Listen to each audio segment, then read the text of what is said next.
This is our fourth special case. क्या special case है? अगर दो जो वेक्टर्स हैं ए वेक्टर और बी वेक्टर, उनका मैग्नीट्यूड सेम हो, मतलब ए का मैग्नीट्यूड और बी का मैग्नीट्यूड बराबर हो, तो रिजल्टेंट का मैग्नीट्यूड कितना आता है?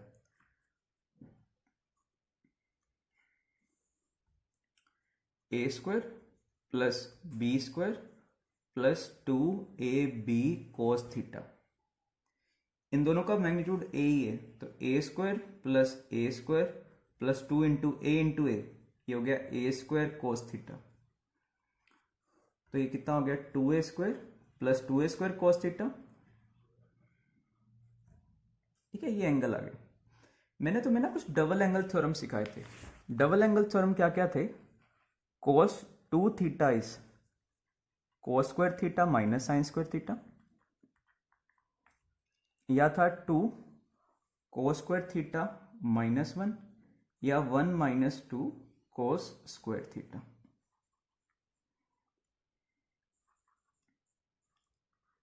देखो इस थ्योरम का यूज करो।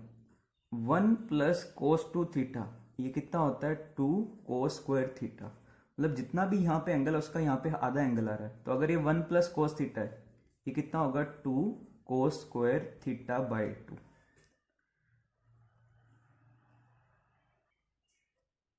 तो ये कितना आ गया? 2a square into 2 cos square theta by 2। ये कितना हो गया? 4a square cos of theta by 2। इसका रूट ले लो, 2a कोस थीटा बाई 2। ये प्रूफ याद मत रखो, ये डायरेक्टली याद कर लो कि अगर दो वेक्टर्स हैं ए और ए सेम मैग्नीट्यूड के, तो उनका जो रिजल्टेंट है कितने मैग्नीट्यूड का आता है? 2a cos theta by 2। और ये कितना एंगल फॉर्म करता है? मैंने वैसे तुम्हें बता दिया था कि कितना एंगल फॉर्म करता है। दोनों के साथ बराबर और बराबर एंगल फॉर्म करता है। कितना? Alpha is equal to beta equals to theta by 2। हम इसका भी प्रूफ कर सकते हैं। इसका प्रूफ देखो, tan अल्फा इज कितना होगा? b sine theta upon a plus b cos theta. इन दोनों का मैग्नीट्यूड बराबर है। a कट गया, ठीक है, कॉमन निकाल लेना, ये आ जाएगा। अब देखो इसमें साइन 2 थीटा तुम्हें पढ़ाया था। साइन 2 थीटा कितना होता है? 2 साइन थीटा कोस थीटा। तो साइन थीटा कितना आ सकता है? मतलब यहाँ पे जितना भी एंगल है, यहाँ पे उसके आधे और आधे एंगल आ रहे हैं, तो 2 sine theta by 2 cos theta by 2। Sine theta को मैं फिल कर रहा हूँ 2 sine theta by 2 cos theta by 2, और 1 प्लस कोस थीटा को फिल कर रहा हूँ 2 कोस स्क्वायर थीटा बाई 2। ये 2 से 2 कैंसिल हो गया। एक कोस थीटा बाई 2 से कोस थीटा बाई 2 कट जाएगा। क्या बचेगा? Sine theta by 2 upon cos theta by 2, which is tan theta by 2। तो tan alpha is tan theta by 2, मतलब अल्फा कितना हो गया? इस थीटा बाई 2। ये प्रूफ है, याद मत करना, डायरेक्टली ही कर लो। तो दो अगर इक्वल वेक्टर्स हैं, उनका रिजल्टेंट कितने मैग्नीट्यूड का आता है? 2a cos थीटा बाई 2, और कितने एंगल पे आता है? थीटा बाई 2 पे। जैसे ये 6 और 6, हमने ये क्वेश्चन ट्राई करा था पहले। इसका जो रिजल्टेंट है वो कितना आता है? 6√3। अब इस फॉर्मूला से ट्राई करते हैं, कितना आएगा रिजल्टेंट? 2, ए का मैग्नीट्यूड है कितना? 6 कोस 60 बाई 2, कितना आ गया? कोस 30। कोस 30 कितना होता है? √3 बाई 2। तो ये कितना आ गया? 6√3। मान लो जैसे वेक्टर्स हैं, तो 5 और 5 के दोनों में एंगल, बीच का एंगल है 90 डिग्री। तो कितना रिजल्टेंट आएगा? r is equal to 2 into 5 into cos 90 by 2, that is cos 45। Cos 45 is 1 by √2, तो हो गया 5√2। तो इस तरीके से तुम डायरेक्टली अब सॉल्व कर सकते हो। अगर दो इक्वल वेक्टर्स हैं ए और ए के, उनके बीच में एंगल है थीटा, तो रिजल्टेंट कितना आता है? 2a cos थीटा बाई 2, और दोनों से कितना एंगल फॉर्म करता है? थीटा बाई 2 और थीटा बाई 2। प्रूफ याद मत करना, डायरेक्टली रिजल्ट याद करो।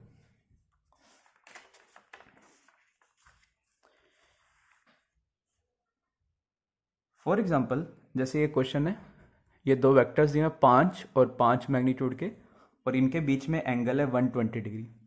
हमें इनका रिजल्टेंट निकालना है, कितना रिजल्टेंट होगा, ट्राई करके देखो। Resultant will be 2a cos theta by 2। क्या इन दोनों वेक्टर्स के बीच में एंगल 120 डिग्री है? नहीं। मैंने तुम्हें सिखाया था दो वेक्टर्स के बीच में एंगल कैसे निकालना है, हेड से टेल नहीं, टेल से टेल ज्वाइन करना है। तो इस वेक्टर को या तो आगे एक्सटेंड कर लो, तो इन दोनों वेक्टर्स में कितना एंगल है, 60 डिग्री का एंगल है। तो 2a cos 60 बाई 2 cos 30 कितना हो गया, √3/2। तो कितना आ गया, 5√3। हमने क्वेश्चन ट्राई करा था कि दो वेक्टर्स है इक्वल मैग्नीट्यूड के, उनका रिजल्टेंट भी इक्वल आ रहा था। कितना एंगल था, 120 डिग्री। ये इंपॉर्टेंट थ्योरम में याद रखने को बोला था मैंने। हम इसका प्रूफ भी कर सकते हैं। कैसे प्रूफ करोगे, अभी मैंने बताया दो इक्वल वेक्टर्स का रिजल्टेंट कितना आता है, 2a cos थीटा बाई 2, और मैं कह रहा हूं रिजल्टेंट भी सेम मैग्नीट्यूड का।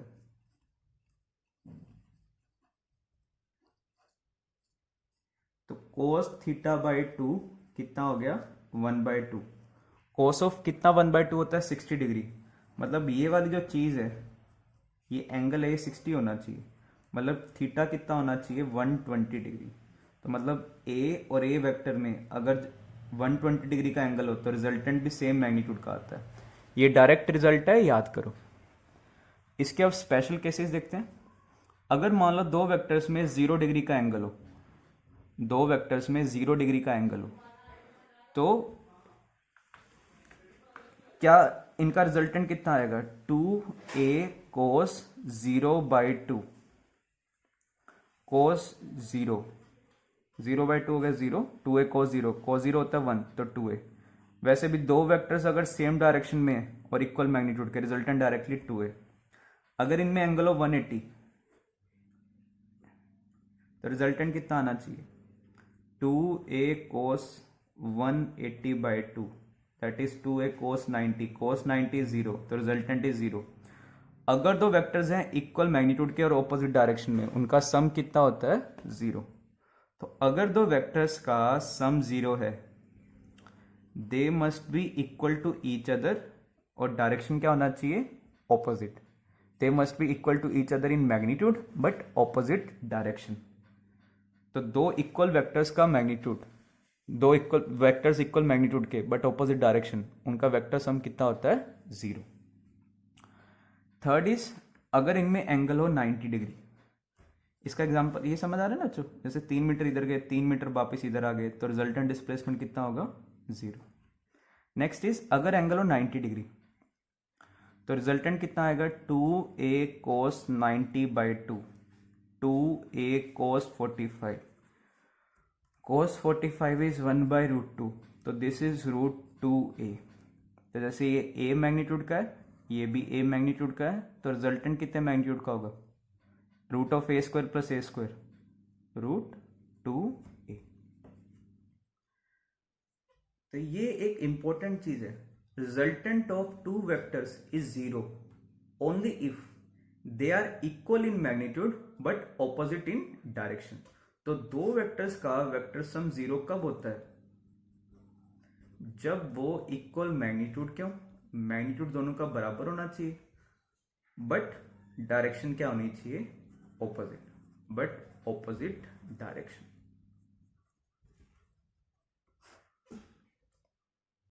आगे कुछ पॉइंट्स है related to vector addition. Minimum number of vectors so that their resultant is 0। अगर हमने क्या पढ़ा था, अगर दो वेक्टर्स हैं उनका सम 0 है, वो कब होता है, if a vector is equal to minus of b vector, meaning they should be equal in magnitude but opposite in direction. तो मिनिमम दो वेक्टर्स, नॉन जीरो वेक्टर्स का सम कितना होता है, 0, जब वो इक्वल हो और ऑपोजिट हो in direction. Minimum number of unequal vectors, unequal vectors मतलब जो मैग्नीट्यूड में इक्वल नहीं है, minimum number of unequal vectors, ठीक है, so that their resultant is 0 is, दो वेक्टर्स का तो सम इक्वल तब होता है जब वो इक्वल होता है मैग्नीट्यूड में, बट अगर वो मैग्नीट्यूड में इक्वल नहीं है तो उनका सम जीरो नहीं हो सकता। तो एटलीस्ट हमें कितने वेक्टर चाहिए ताकि उनका सम जीरो हो, इज 3। जैसे A vector plus B vector plus C vector is 0। तो A vector plus B vector is equal to minus C, या C is minus of A plus B. ये किस तरीके से होने चाहिए, जैसे ये ए वेक्टर है, ये बी वेक्टर है, तो इन वेक्टर्स का कोई रिजल्टेंट आएगा ए प्लस बी, ठीक है, वो इसी प्लेन में आता है। क्योंकि जो पैरेललोग्राम कंस्ट्रक्ट करोगे, दो वेक्टर्स हमेशा एक प्लेन बनाते हैं, तो जो इनका रिजल्टेंट आएगा पैरेललोग्राम आएगा, ठीक है, जो इनका रिजल्टेंट वेक्टर है वो भी इसी प्लेन में आएगा। तो सी वेक्टर उसके ऑपोजिट डायरेक्शन में होना चाहिए। सी का मैग्नीट्यूड ए प्लस बी के बराबर होगा और इसके ऑपोजिट डायरेक्शन में होगा। तो minimum number of coplanar, minimum number of vector so that the resultant is 0 is 3। ये सारे देखो एक ही प्लेन में लाई कर रहे हैं, ये वेक्टर इन दोनों के प्लेन में और ये इसके ऑपोजिट है, ये भी इसी प्लेन में। अब इसने पूछा कि minimum number of non coplanar vectors so that their resultant is 0 is. इस क्वेश्चन में देखो, अगर वेक्टर्स कोप्लेनर हैं तब तो कितने चाहिए, ए बी सी, ये तीनों कोप्लेनर वेक्टर्स हैं, तभी इनका रिजल्टेंट 0 है। अगर ये नॉन कोप्लेनर हुए, इनका रिजल्टेंट कभी भी 0 आ ही नहीं सकता। क्यों? जैसे ये ए वेक्टर है, ये बी वेक्टर है, ये हो गया सी वेक्टर, ये हो गया ए वेक्टर प्लस बी वेक्टर, ठीक है, मैंने इन दोनों का पहले एडिशन कर दिया।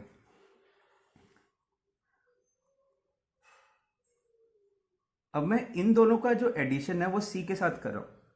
देखो जैसे हमने यहां पे क्या करा था, अगर मुझे दो का सम 0 करना है तो वो इक्वल एंड ऑपोजिट होने चाहिए, तभी उनका सम 0 हो सकता है। 3 का करना है, क्या करो, पहले इन दोनों का सम कर लो। इन दोनों का सम करोगे, एक वेक्टर आएगा, उसका सी के साथ एडिशन कब 0 हो सकता है, जब वो इक्वल एंड ऑपोजिट हो। ए प्लस बी प्लस सी, इनका सम अगर नॉन कोप्लेनर है कभी भी 0 क्यों नहीं हो सकता, क्योंकि ए प्लस बी इधर आ रहा है, इसी प्लेन में आ रहा है, और मैं कह रहा हूं सी इज नॉन कोप्लेनर, ठीक है, सी इस प्लेन में लाई नहीं कर रहा। तो ए प्लस बी और सी का सम 0 कैसे हो सकता है, जब इनके बीच में एंगल 180 है ही नहीं। अगर इनके बीच में एंगल 180 हो गया तो सी तो इसी प्लेन में लाई करेगा। तो अगर क्वेश्चन में है कि कितने non coplanar vector so that their resultant is 0, it must be at least 4। 4 से कम नॉन कोप्लेनर वेक्टर्स का सम कभी भी 0 नहीं आ सकता। तो कैसा कंडीशन होगा, ये ए है, ये बी है, ये ए प्लस बी है, और ये एक सी वेक्टर होगा। तो इन तीनों का जो एडिशन आ रहा है डी उसके ऑपोजिट डायरेक्शन में होना चाहिए, क्योंकि ध्यान रखो A plus B plus C, तीन वेक्टर्स का सम 0 तभी होता है जब C minus of A plus B हो। जैसे जिस साइड इनका सम आ रहा है सी उसके इक्वल और ऑपोजिट डायरेक्शन में हो, तभी पॉसिबल है। बट अगर सी नॉन कोप्लेनर इस प्लेन में लाई नहीं कर रहा तो इसके ऑपोजिट हो ही नहीं सकता। तो minimum number of non coplanar vectors so that the resultant is 0 is 4। तो हमें इस पे किस टाइप के क्वेश्चन आते हैं, क्वेश्चन आता है can the resultant of these 3 vectors be 0, 3, 6 and 10। कैसे कर सकते हो, क्या इन दोनों का सम, ठीक है, ये 3 वेक्टर्स का सम 0 हो सकता है। 3 वेक्टर्स का सम 0 कब होता है, पहले दो का जो एडिशन है a प्लस बी है, थर्ड वेक्टर उसके इक्वल मैग्नीट्यूड का होना चाहिए, ऑपोजिट डायरेक्शन में होना चाहिए। तो 3 प्लस 6, ये 3 और 6 कोई भी दो वेक्टर उठा लो, 3 और 6 का इसका मैक्सिमम वैल्यू कितना है, इसका मैक्सिमम वैल्यू कितना है 9, और मिनिमम वैल्यू कितना आएगा 3, इनके वेक्टर एडिशन का। क्या ये 10 हो सकता है, क्या इन दोनों का वेक्टर एडिशन 10 इसमें किसी रेंज में लाई कर सकता है। अगर मैंने बताया कि C को इन वेक्टर्स को कैंसिल करना है तो कैसे कर सकता है, C का मैग्नीट्यूड A प्लस बी के बराबर होना चाहिए और ऑपोजिट डायरेक्शन में होना चाहिए। इन दोनों वेक्टर्स का जो सम है ये कभी 10 हो ही नहीं सकता, तो ये वेक्टर इसके इक्वल हो ही नहीं सकता, इसके सम के, और मैग्नीट्यूड इसके बराबर हो ही नहीं सकता कभी भी। तो आंसर इज नो। इनका चेक कर लो, 3 प्लस 4, 3, 4 और 6, इनका मैक्सिमम वैल्यू कितना है 7, मिनिमम वैल्यू कितना है 4 माइनस 3 1। तो ये 1 से लेकर के 7 तक कोई भी वैल्यू ले सकते हैं। क्या इन दोनों के वेक्टर का सम 6 हो सकता है? यस हो सकता है। और ये पॉसिबल है कि 6 उसके ऑपोजिट हो जाए। मतलब क्या केस बने, ये 3 ये 4, इनका जो सम आए उसका मैग्नीट्यूड हो 6 और ये वाला वेक्टर उसके ऑपोजिट डायरेक्शन में कहीं हो जाए। तो समझ आया बच्चों कैसे करना है? कोई भी दो वेक्टर उठा लो, जरूरी नहीं कि पहले दोनों उठाने हैं। 3 और 6 उठा के देख लो। 3 और 6, मैक्सिमम वैल्यू 9, मिनिमम वैल्यू 3। क्या ये 4 के बराबर हो सकता है? यस। ये 3 से 9 के बीच में कोई भी वैल्यू आ सकती है डिपेंडिंग ऑन द एंगल, तो 4 भी हो सकती है। तो यस, ये इसको कैंसिल आउट कर सकता है, तो यस। अब आ जाता है हमारे पास 4 वेक्टर्स का सम, कि 4 का 0 कैसे होगा। क्या the resultant of this 4 vectors भी 0? ये 4 वेक्टर दिए हुए हैं, इनका सम 0 कब होगा? a plus B should be equal to minus of c plus D. इन दो वेक्टर्स का जो सम आ रहा है, इन दोनों के क्या होना चाहिए? ऐसे बराबर होना चाहिए, और मैग्नीट्यूड में और ऑपोजिट डायरेक्शन में। जैसे 5 और 10 उठा लो, इसकी मैक्सिमम वैल्यू कितनी है? 15, मिनिमम वैल्यू है 5। 30 और 40 की मैक्सिमम वैल्यू कितनी है? 70, मिनिमम वैल्यू है 10। क्या कोई ऐसी वैल्यूज हैं जो कोइंसाइड करे, दोनों में आ रही है? जैसे चेक करो, 10 से लेकर के 15, इसकी वैल्यू 10 से लेकर 15 भी हो सकती है, इसकी वैल्यू हो सकती है। तो यस, पॉसिबल है। ऐसा हो सकता है ना, इन दोनों के वेक्टर एडिशन 11 हो जाए, इन दोनों का वेक्टर एडिशन 11 हो जाए और ऑपोजिट डायरेक्शन में हो जाए। जैसे फॉर एग्जांपल 5, 10, 30 और 50, इनका चेक करो। मैक्सिमम वैल्यू कितनी होगी इसकी? 15, मिनिमम वैल्यू 5। इसकी मैक्सिमम वैल्यू 80, मिनिमम वैल्यू 20। कोई भी ऐसी वैल्यू नहीं है जो दोनों में कॉमन आ रही है, तो नो। तो इस तरीके के हमारे पास क्वेश्चन आते हैं। क्वेश्चन आता है, can after 3 given displacements particle return to same initial point?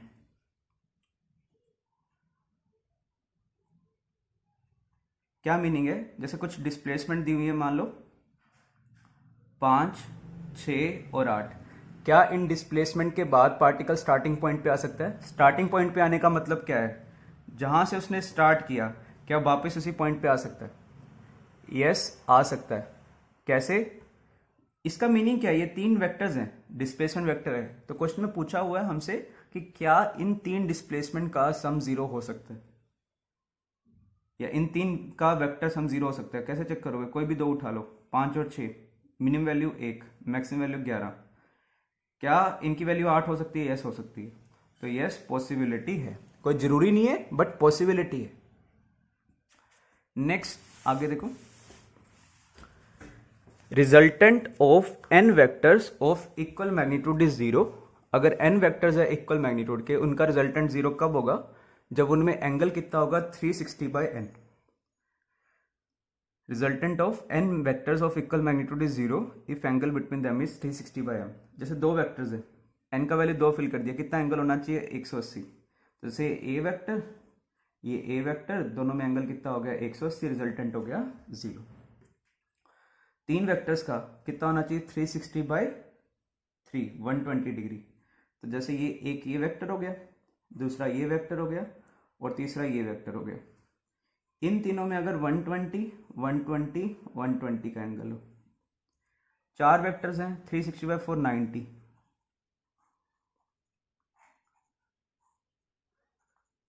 देखो चेक कर सकते हो। पहले इन दोनों का कर लो, इन दोनों का vector sum equal and opposite है 0। इन दोनों का कर लो, इक्वल एंड ऑपोजिट है 0। तो चारों का वेक्टर सम मिला के कितना हो गया? 0। इसका भी मैं प्रूव कर सकता हूं। देखो कैसे? याद है, दो इक्वल वेक्टर्स हो मैग्नीट्यूड में और एंगल ऑफ 120 डिग्री, तो उनका रिजल्टेंट भी कितना आता है? इतने ही मैग्नीट्यूड का आता है। और कहां पे आता है? एंगल बाइसेक्टर में। अब मैंने दो वेक्टर्स का सम तो कर दिया, ये मान लो a, ये b है, इन दोनों का सम तो कर दिया। तो a प्लस b जो आ रहा है वो c के बराबर मैग्नीट्यूड का है, और उसके देखो ऑपोजिट डायरेक्शन में। तो इन 3 वेक्टर्स का सम कितना हो गया? 0। 5 वेक्टर्स हों 360/5 72 डिग्री। ठीक है।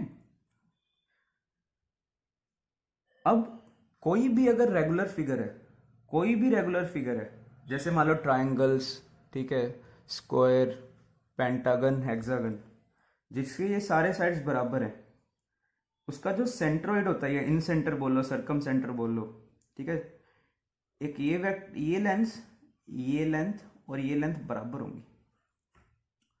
पहली बात तो मैग्नीट्यूड बराबर हो गया, और इन तीनों में कितना कितना एंगल हो गया 120। इन तीन वेक्टर्स का सम कितना होगा 0। ऐसे स्क्वायर में चेक कर लो, रेक्टेंगल नहीं स्क्वायर, रेगुलर फिगर कह रहा हूँ जिसके सारे साइड्स बराबर है, इनका मैग्नीट्यूड बराबर होगा और एंगल कितना कितना होगा 90। ऐसे इसमें ये कितना एंगल हो गया 72। हेक्सागन में ट्राई कर सकते हो, कितना कितना एंगल होता है इन सब में 60, और ये बराबर मैग्नीट्यूड के होते हैं, तो इन सब वेक्टर्स का सम कितना आएगा 0। ठीक है, 0 वेक्टर। नेक्स्ट अब हम नया टॉपिक स्टार्ट करते हैं विच इज रेक्टेंगुलर कंपोनेंट्स। ठीक है, rectangular components of a vector, और इसको क्या बोलते हैं, it is also called resolution of a vector. Resolution of a vector. Resolution of a vector का क्या मीनिंग है, देखो, अब वेक्टर में दो चीजें होती हैं, एक होता है डायरेक्शन और एक होता है मैग्नीट्यूड। अब जैसे मुझे बताना है कि भाई ये वेक्टर है, मान लो ओ, ये ए, ओ ए वेक्टर इज 10 मीटर, ठीक है, 37 degree is 10 meter and makes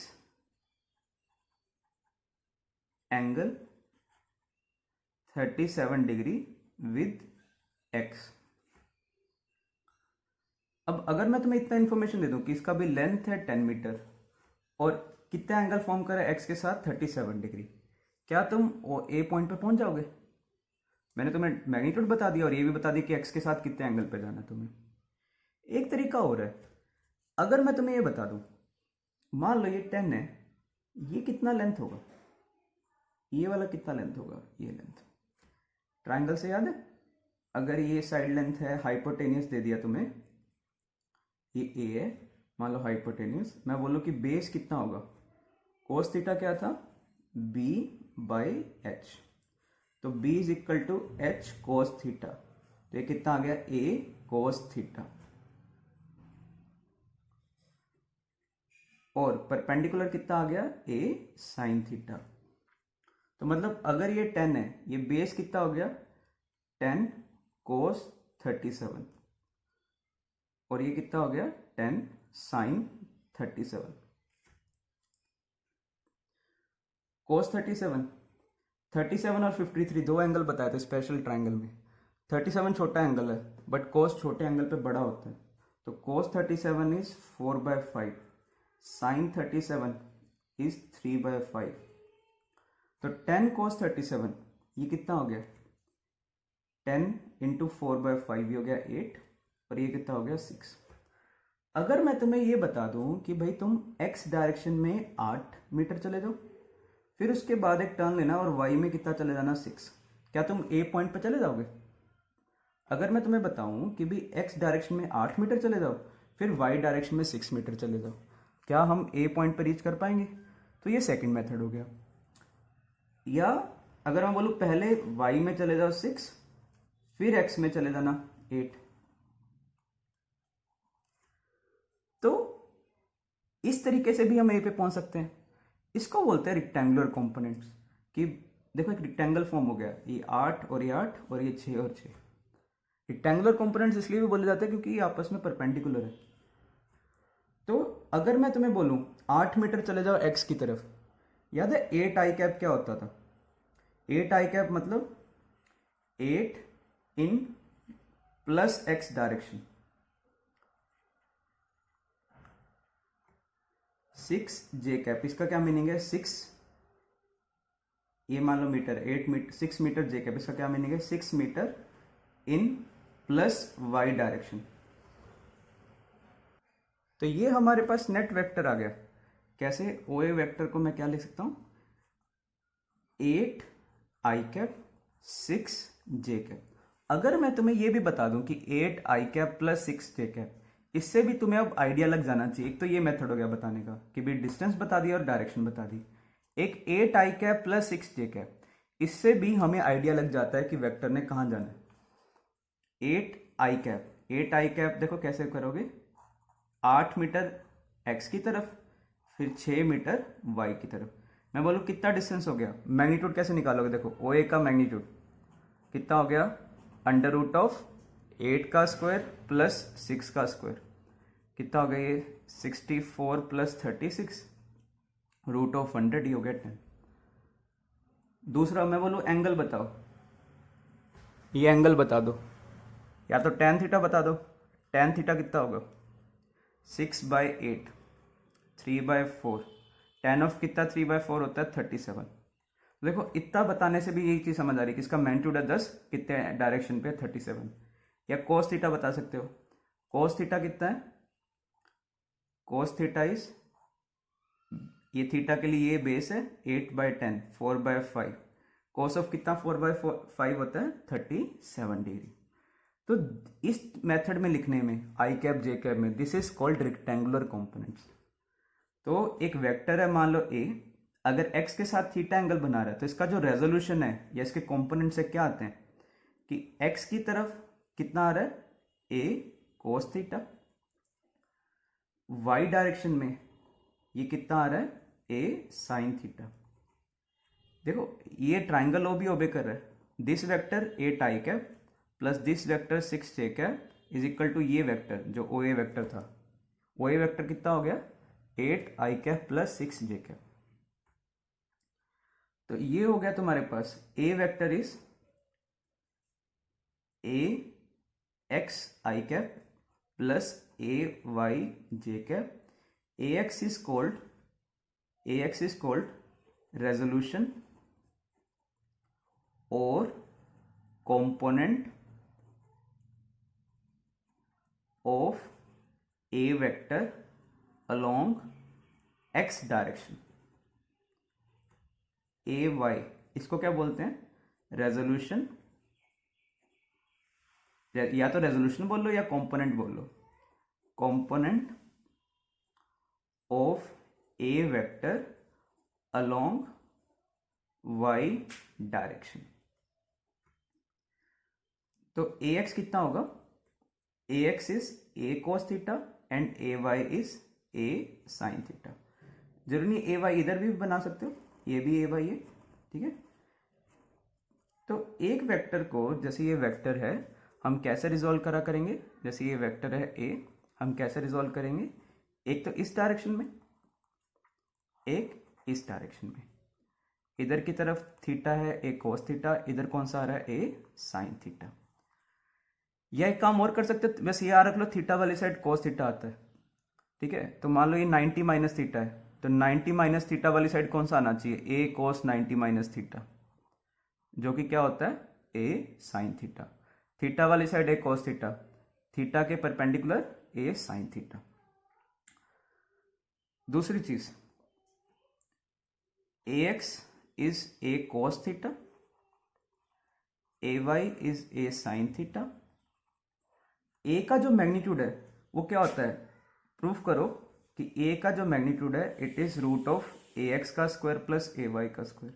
जैसे हमने पिछला एग्जांपल देखा, इससे समझ आ गया ना, रूट ऑफ 8 का स्क्वायर प्लस 6 का स्क्वायर।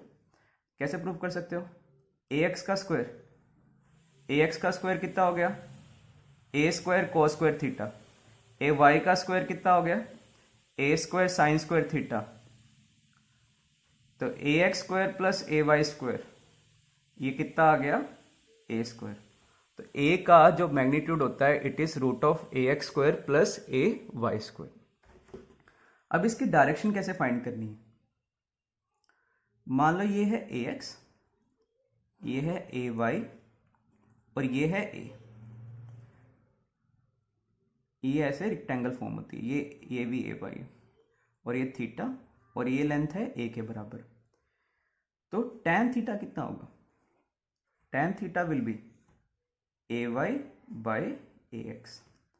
ये थीटा किसके साथ एंगल है? This is angle with X axis. या कोस थीटा क्या लिखते हो?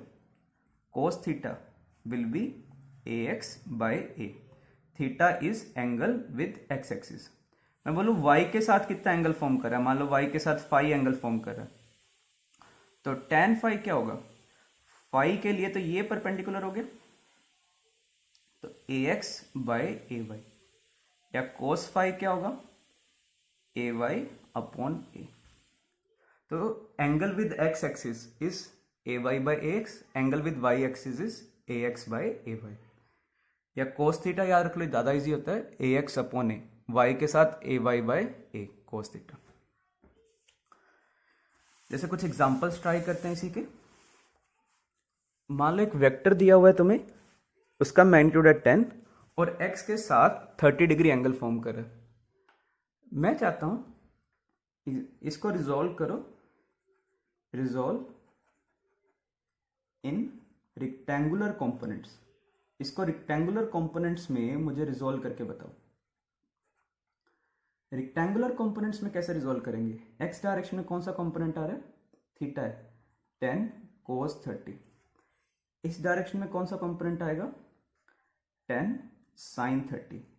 cos 30 होता है √3/2, तो आ जाएगा 5√3। sin 30 होता है 1/2, ये आ जाएगा 5। तो ये जो a वेक्टर है, a vector is equal to 5√3i cap plus 5j cap. इस डायरेक्शन वाले को हम ऐसे भी कर सकते थे, ये y के साथ कितना एंगल फॉर्म कर रहा है? 60। तो y की तरफ कौन सा कंपोनेंट आना चाहिए? 10 cos 60। cos 60 कितना हो गया? 1/2। ठीक है, बात वही है। तो किसी भी वेक्टर को हम इस तरीके से रिजोल्व कर सकते हैं। जैसे मान लो अगर इसमें तो मैंने तुम्हें वेक्टर दिया था, एंगल दिया था, मान लो ये दिया होता और ये चीज फाइंड करनी थी, कैसे करते? मतलब उल्टा प्रूफ करना, ये दे दिया, ये प्रूफ, ये फाइंड करना हमें कैसे करेंगे? इस वेक्टर का मैग्नीट्यूड कितना है? √5√3 का स्क्वायर प्लस 5 का स्क्वायर। 5√3 का square 25 × 3 75 plus 25 75 plus 25√100 is equal to 10। और ये कितना एंगल फॉर्म कर रहा है? देखो 5√3i cap, 5√3i cap 5j cap, ये आ रहा है वेक्टर। मैं बोलूँ ये x के साथ कितना एंगल फॉर्म कर रहा है? या तो tan थीटा निकाल लो। tan थीटा क्या था? ए वाई बाई ए एक्स। यह देखो यहाँ पे ये 5/5√3 कितना आ गया? ये 1/√3। तो tan ऑफ कितना 1/√3 होता है? It is 30 degree. या cos थीटा निकालना, उससे भी कर सकते हो। cos theta is base by hypotenuse √3/2।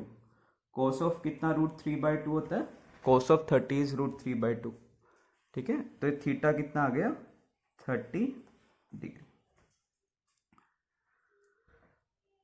Next is एक ए वेक्टर दिया हुआ है 3i cap plus 4j cap. इसका मैग्नीट्यूड बताओ, डायरेक्शन बताओ, मतलब वही जो हमें उल्टा करा। इसका मैग्नीट्यूड क्या होगा? √3 का स्क्वायर प्लस 4 का स्क्वायर √25। ये कितना हो गया? 5। और ये कितना एंगल फॉर्म कर रहा है? ये ए वेक्टर है, कितना एंगल फॉर्म कर रहा है? ये 5 यूनिट का है। क्या था? 3i cap 4j cap. tan theta कितना होगा? tan theta is 4/3। थीटा कितना आ गया? 53 डिग्री। या cos theta is 3/5। Theta is 53 degree. तो इसको हम कैसे बोलेंगे? या तो बोलो 3i cap plus 4j cap, या बोलो इसका मैग्नीट्यूड कितना है? 5, making an angle 53 degree with positive x axis. ये वेक्टर है, इसको रिजॉल्व करो। एक तो इस डायरेक्शन में कंपोनेंट आएगा 10 cos 30, एक इस डायरेक्शन में आएगा 10 sin 30। cos 30 होता है √3/2, ये हो गया 5√3, ये हो गया 5। तो इसको देखो वेक्टर को बोलेंगे कैसे, 5√3i प्लस 5 बटे कौन सी डायरेक्शन में है, ये y के ऑपोजिट है तो -j, 5√3i माइनस 5j। देखो अभी भी इसका मैग्नीट्यूड चेक करो, 10 ही होगा। 5√3 का स्क्वायर प्लस, देखो कुछ बच्चे ना यहाँ पे गलती कर देते हैं, -5 का स्क्वायर बोल देते हैं, नहीं, प्लस ये पूरा क्या है, पूरा ए वाई है ये, तो अगर नेगेटिव भी है तब भी इसका स्क्वायर करोगे पॉजिटिव ही बन जाएगा वो। तो 75 + 25, ये गलती मत करना कि यहाँ पे -5 का स्क्वायर कर दिया, प्लस -5 का होल स्क्वायर है। जैसे अब ये वेक्टर है, इसको ट्राई करो,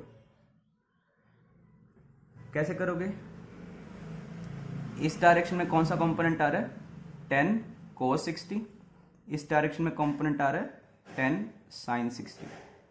cos 60 हो गया 1/2, ये हो गया 5, sin 60 हो गया √3/2, ये हो गया 5√3। तो इस वेक्टर को हम कैसे बोलेंगे, ये 5 है बट x के ऑपोजिट है, तो -5i प्लस ये 5√3 y में है प्लस 5√3j।